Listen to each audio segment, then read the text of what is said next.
Dalali wa taifa, leo niko Goba na kuletea nyumba hii hapa kali sana, nyumba ya kisasa, nyumba ya kifahari ambayo iko mtaa mzuri, mtaa umenyooka. Na hii nyumba bwana inauzwa kwa bei ya shilingi milioni 530. Nyumba ina vyumba vinne vya kulala, vitatu ni master, sebule, choo, jiko, dining na public toilet. Na nyumba iko kwenye mazingira mazuri sana kama unavyoona. Tuna garden nzuri, garden ya kisasa, yenye sanamu za wanyama kama unavyoona.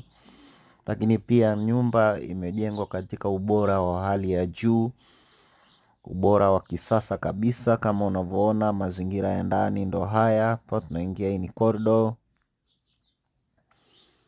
Yes, umeona mazingira yake ya ndani. Hii ni sitting, tulianza na dining. Yes, umeona nakshi za kutosha kabisa. Ukisikia nyumba inauzwa milioni 530, inategemeana na kile kilichowekwa ndani. Unakuta makabati kama hayo ni mninga mtupu.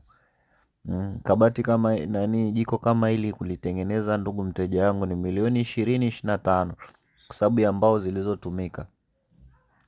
Nyumba inaweza ikawa hivi hivi ikauzwa milioni 200.